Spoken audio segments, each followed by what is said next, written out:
This is a podcast about our lived experience, which unfortunately includes infant death and subsequent mental health struggles.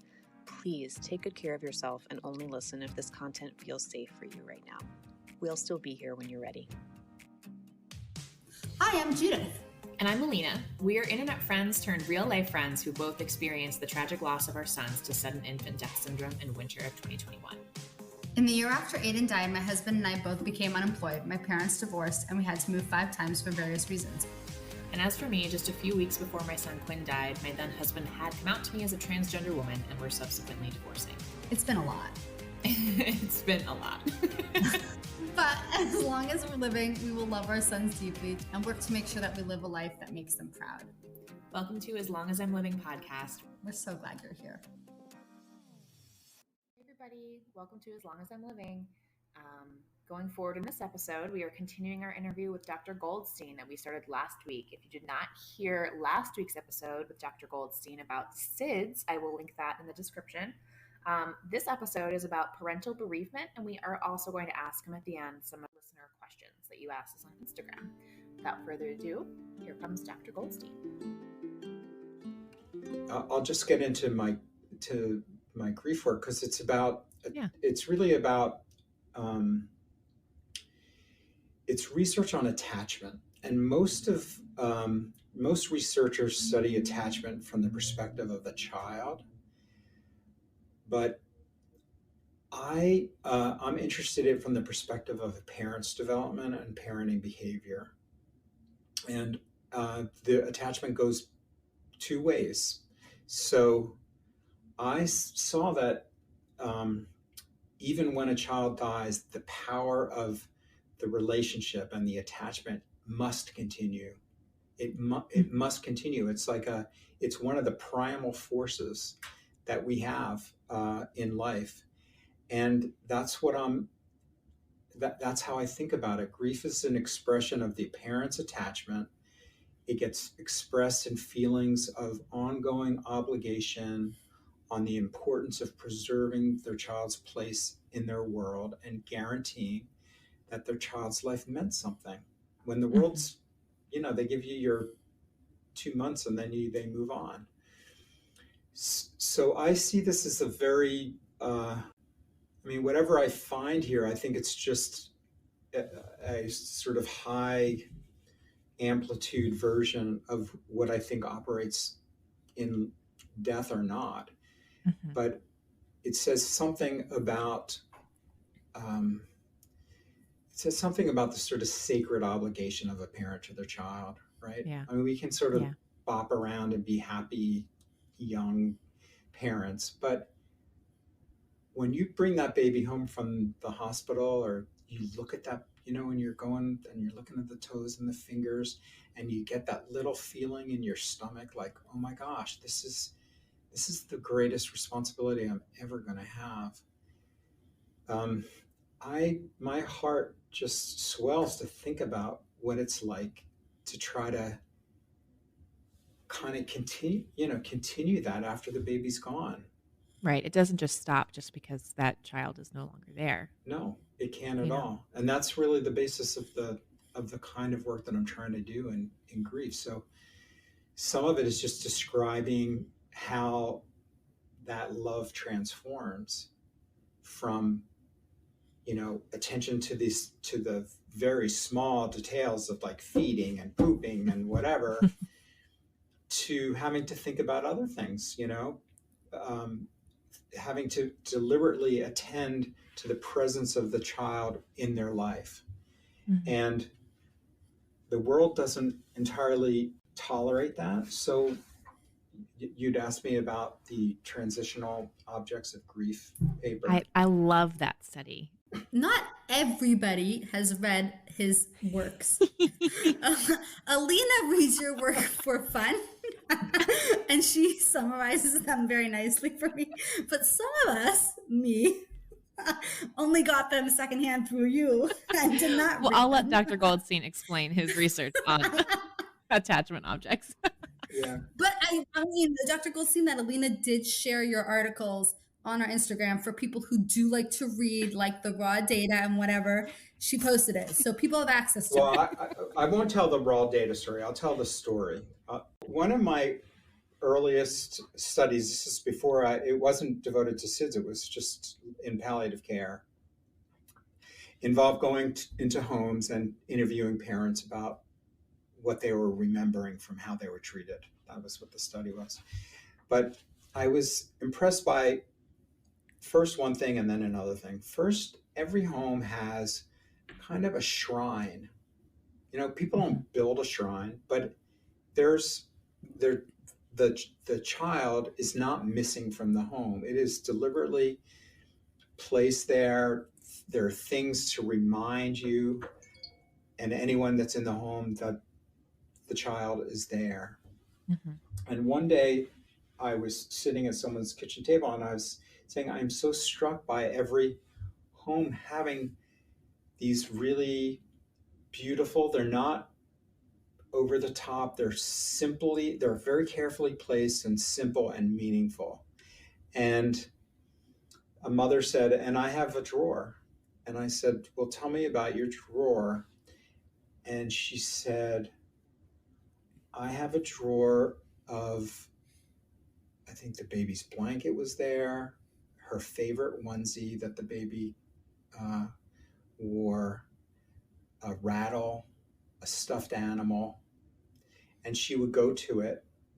I didn't even think to ask so much at the time. She would go to it privately and smell and hold and cry. And she felt it was okay. That was the one place where it was kind of okay to cry. She felt like it was important to do that. Judith and I are both tearing up. Yeah, sorry. No. It's beautiful. It's wonderful. I just think we both do it. We both do it too. Well, that's what I found is that as soon as I started to bring this up, let me just say one other thing. Yeah. She also told me about how hard it was that the smell was starting to go away, to disappear. Yeah. And I mean, just what that is, but also it made the experience really come alive to me as so nuanced and complex and so much a part of the best part of being a mother. Like it's the best part, and yet that experience is the most painful part. And then I asked other bereaved, it's all mothers that I did this work in. And they all, first of all, nobody talks about it, but everybody had them. And everybody has this really complicated experience. Mm-hmm. And sometimes people know about it, but I think that there's a kind of intimacy that is yearned for and that's achieved in that was really, I was beautiful. So I studied that, but I also just noticed that. I can tell you, so some of my grief research was done in the slums outside of Cape Town. Really poor, really poor. Basically corrugated tin around a slab of concrete, but 2 rooms. And I asked this mother whether she had anything like that. And she told me that she saved the baby's mobile and she closes the door and she lays on this hard slab that's lifted that she could sleep on, and she puts the mobile up and she looks up and touches the mobile, and in that experience she feels closer to her daughter, and she regularly does that, and she regularly does it to cry, that she welcomes that kind of pain because it affirms just how magical the experience of being a mother is. And I think when your child dies, you don't get the opportunity to mother them in the present. And so this time that you spend with these objects is kind of your only opportunity left to mother that child. And so I'm not surprised I was not surprised to read that this is essentially universal thing. It's essentially universal. I a lot of times think about people who've lost like mothers, children who've lost mothers, because I feel like I feel like a very strong connection to people who've lost mothers, because I feel so strongly connected to my son. I just assume that their mothers feel so connected to them too, even though they're not on this earth either. I know what it's like to be separated from your child, so I assume as much. And I'm curious, like, if that's a phenomenon also for people who've lost parents in the same way. Like, if you're a young child who lost a parent, like, is holding on to your mother's dress a similar experience, or is that something that's really unique to mothers who've lost children? Well, I think it has some similarities. I mean, I think we all have, you guys are still pretty young, but I bet you have something from a grandparent or a family heirloom. That's what family heirlooms are. Their preciousness. And it's not that they don't have this characteristic of intimacy, and it's not the case that there's that sort of embrace of the pain, and I think it's a little different here. I think it speaks to the intensity of the attachment when your baby, who basically you had a continuous experience with until they died, is no longer there. I think that kind of energy just it demands to be perpetuated. I think the concept of a child having a security blanket, which is also an object of attachment that helps them kind of, feel secure even when their, attached parent is not with them, like if they're sleeping at night or if they're at grandparents' house or whatever. And so that concept is very familiar to people, and to read kind of the same in the opposite direction, like we are now without that same bond is now severed in the opposite direction. So to know that me holding Quinn's little blanket is the similar kind of thing where I'm trying to like reorient my world and feel secure without him. So having an object of his also can provide me a similar amount of comfort as a child's security blanket does. Yeah. Well, I have a teddy bear now that I sleep with, and I'm an adult. I didn't have a teddy bear when I was a child. But I think that these weighted teddy bears, like I think part of it is also something physical, because when you lose a child, it's like they're a piece of your body, like whether or not you're breastfeeding or not, like there's such a caring component, like they're constantly like tending to their physical needs. And I think when like you need something to touch, something to hold, you need to feel the weight of them, because physically your body, your arms feel so empty, like your hands feel void without them. They feel a void. But getting to the idea of the transition, you can't just step back into life. You can't. You won't, because how can you imagine? I mean, your life,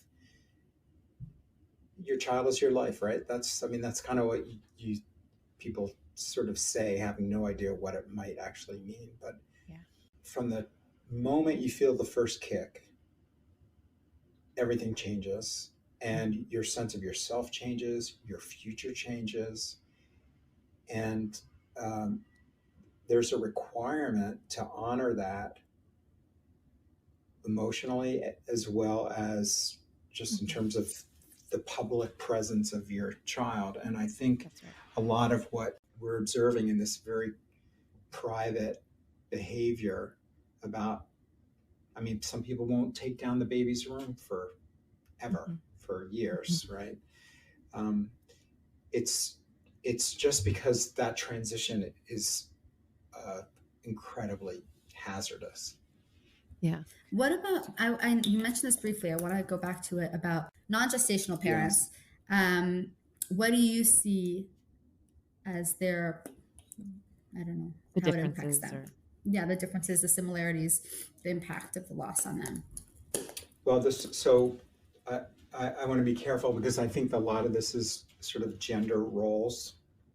And under duress, I think people resort to assign gender roles anyway. Yeah. But there's a lot of doing, right? As a way of coping. There's a lot of building, making. There's a lot of sort of protection of the partner, protection of the family, a lot of interest in doing that.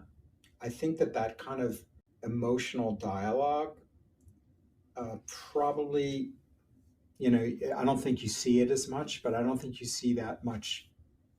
I don't think you see that as much when the child is alive either. I think it's a continuation of sort of male roles. Mm-hmm. But I also think, with all this doing, like, let's plant a tree, let's make sure that we do this event, let's whatever,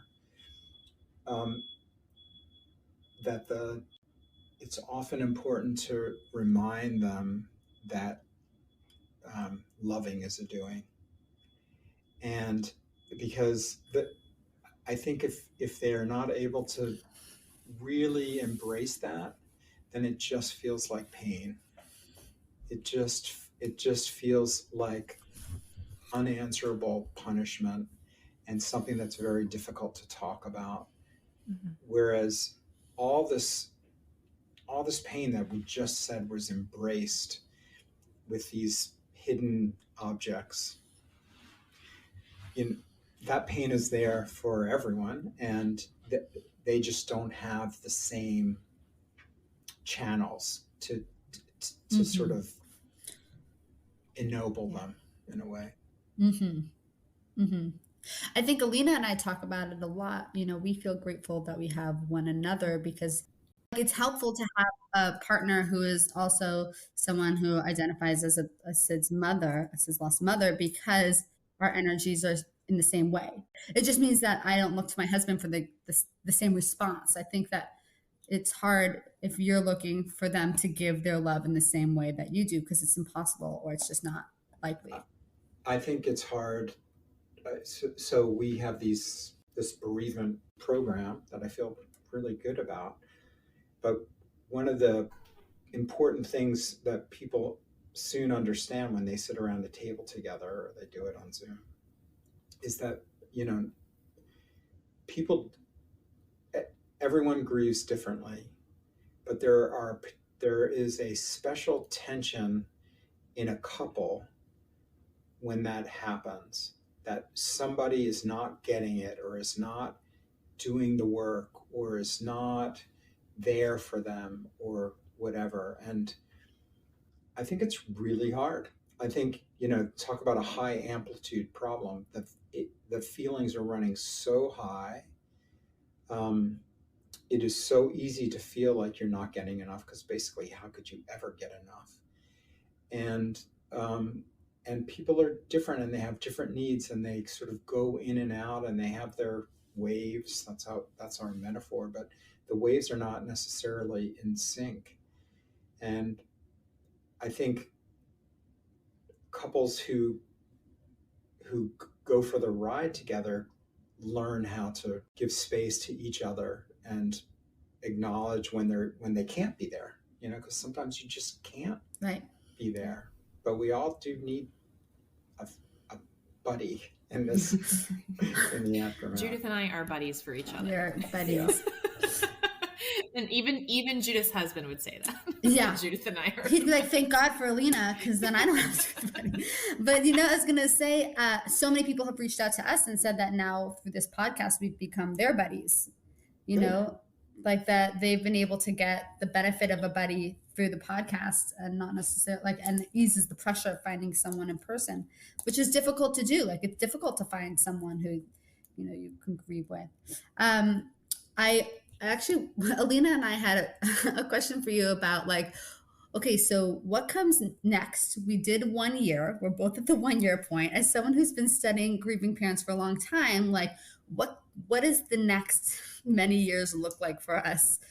Does it just look like this again and again and again? Or give us kind of like a picture of where you see parents 5 years out. And make it bright and sunny, please. All right, so it doesn't just go away as much as everybody wishes that it would. And as much as everybody around you thinks it must, like, I'm sure you have friends that just disappoint you because they don't understand just what those pangs are like. I think you figure out ways to carry it with you. I think you make it. I think you learn the place for that pain.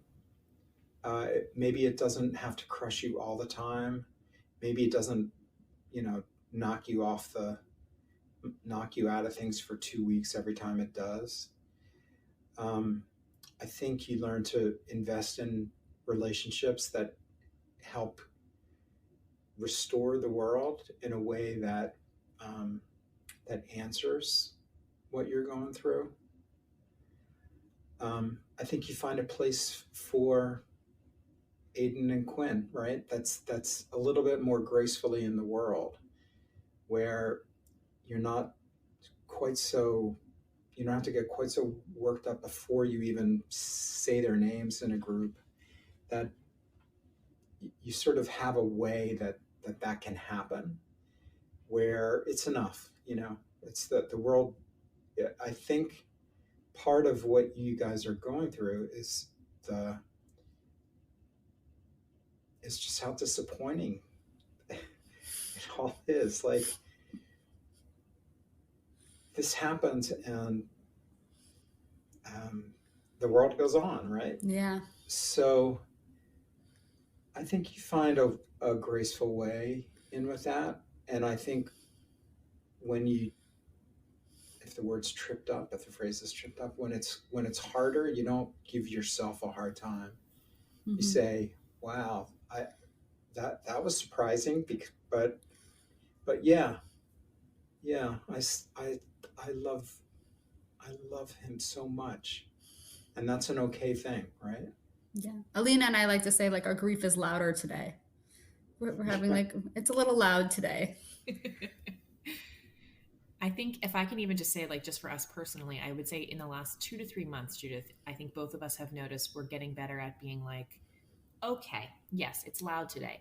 I'm not now sinking into an endless spiral where it's going to be as bad as it was last winter. Like, I think I can recognize in each of us that we're coming to terms with, okay, this is a bad hour.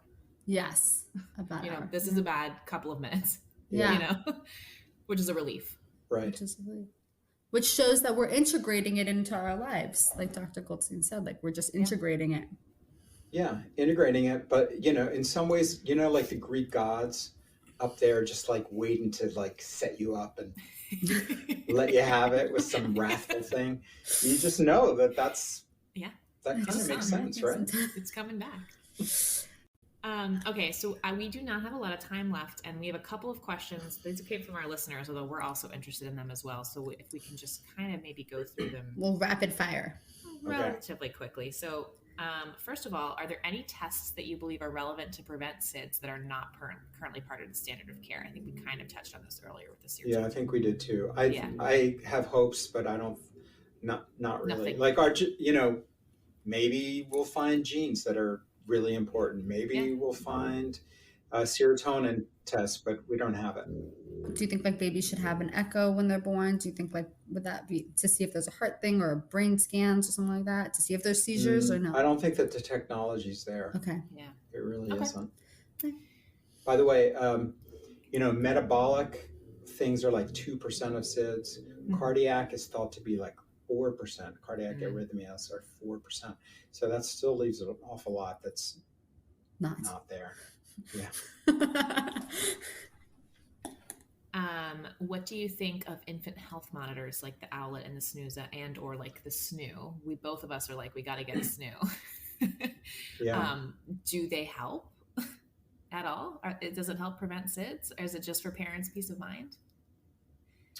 So I'm not a product safety guy, but I'll just say this. I mean, there was a really big study that was done not to test whether a baby monitor was useful, but just whether there was useful information for baby monitors to monitor. Mm-hmm. And it was thousands of hours of recordings, and they really found nothing that was helpful. Mm-hmm. And there's been another study that was done that really looked at false alarms and anxiety far, I mean, they didn't have a single detected event anyway. So my real feeling is that if Owlet and Snoo want to make these claims, then they should do what everybody does for product safety, is figure out a way to do research. But right now they don't really have evidence. I worry that parents wanting to do and buy all the right things are particularly susceptible. I also want to say that I think I'm not talking to parents whose child has already died from SIDS, because I think this caring for a subsequent newborn is it's a whole other conversation. But in terms of preventing SIDS, I just don't think that either of them. Yeah, and I do think to a certain extent things like the Owlet and the Snuza, they kind of prey on parents' anxiety. It's like most babies are not going to die of SIDS. Even I can recognize that. And so it almost feels like they're just like trying, I mean, they're trying to sell product, assuming that they are. I mean, I don't think that that's why the people brought it out. I think that they genuinely believe that they're helping, but I think it would be an entirely different conversation if they just did the study and provided some evidence, but they don't. Spoken like a scientist.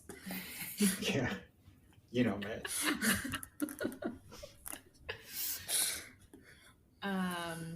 What would you say to parents who worry about their baby dying of SIDS? And this is, again, not to people whose babies have already died of SIDS and have another baby, but what would you say to just the average parent who's worried about it? Well, I think that, it's rare.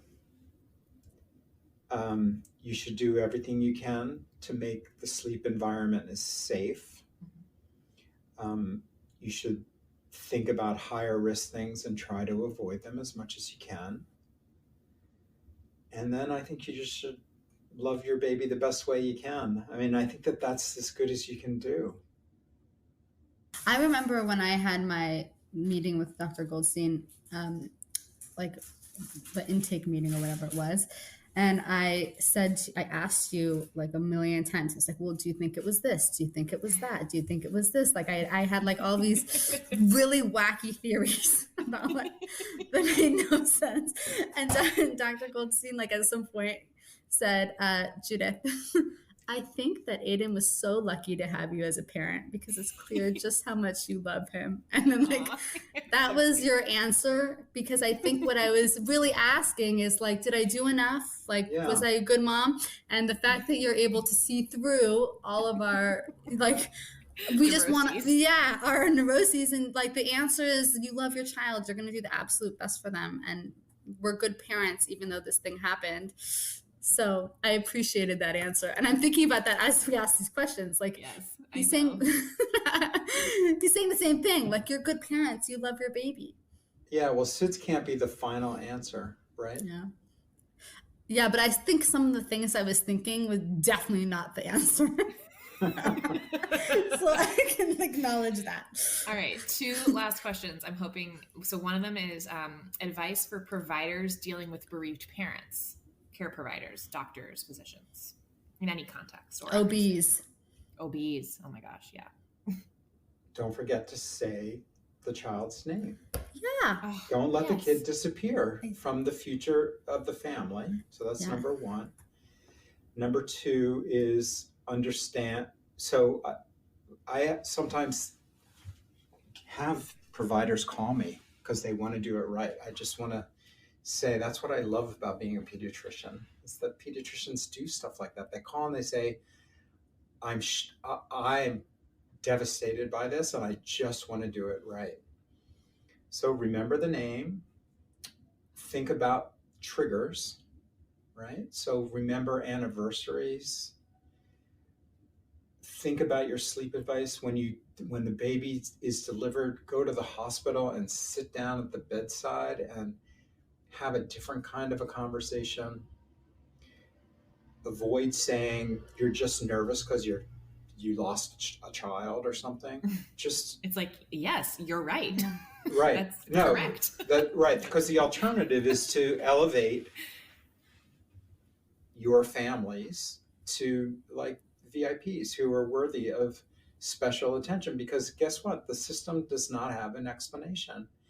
And you've been through something really unimaginably hard for most of us. So I think that's where to start. I mean, sometimes you do extra work. Because sometimes you get these questions, and this is something I wish that other writers knew. I prefer if a doctor said, like, you're anxious, I could tell you're really anxious because your son died, instead of saying, in your situation, I understand you'd be anxious, or your situation, given your history, like very vague terminology. Like, just say my son died because like I know this.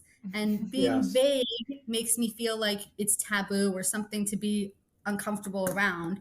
And I think that they're just uncomfortable saying it. They are uncomfortable. In your situation doesn't feel good. My situation. Yeah. Right. And sometimes you don't have to answer and reassure. I think part of pediatrics is providing a lot of reassurance. And sometimes after SIDS, it's about just shutting up and just nodding and just saying, because it's legitimate. All right. So the last question, and if you don't feel comfortable answering this, you don't have to, is do you connect with the babies who are lost, and how do you handle this line of work? Which is, I mean, I can't even imagine. It must be so challenging sometimes. Given that we hope you have a personal life. I mean, we don't know if you do, but. Well, I can tell you, I do have a personal life. It's a hard negotiation. So you both should know. So I always ask for a picture. I start every one of our interviews not with what happened, but tell me about your child.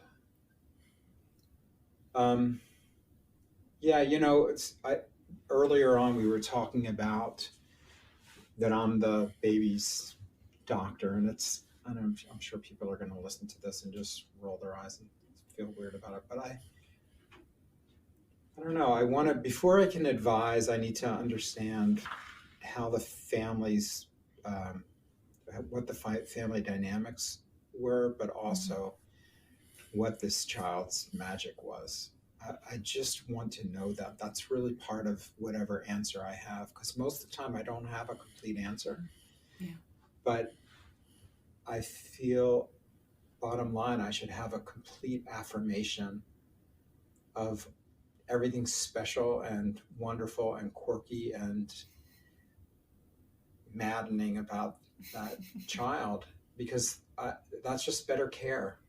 That's also just, you can't really bullshit a parent after their kids died, right? It stinks.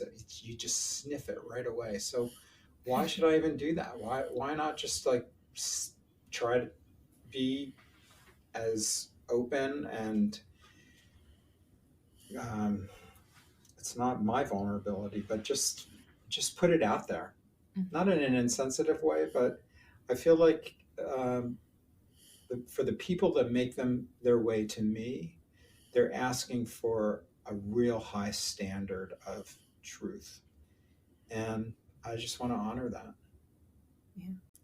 Well, first of all, so appreciate you coming on the podcast, but I know Judith and I both feel like we just so appreciate the work you do, and also not just your work in researching SIDS, but also just every interaction we've ever had with you has just been so compassionate, and we just respect you so much, and we're so thankful you came on our podcast, and so our listeners can hear a little bit of what you have to say. Well, it's my privilege. Alina and I both feel really lucky that we found each other, and we feel like we've assembled teams, and you are the captain of our team in so many ways, because like you help us sleep better at night knowing that we don't have to do the work you're doing. I mean, Alina reads it, but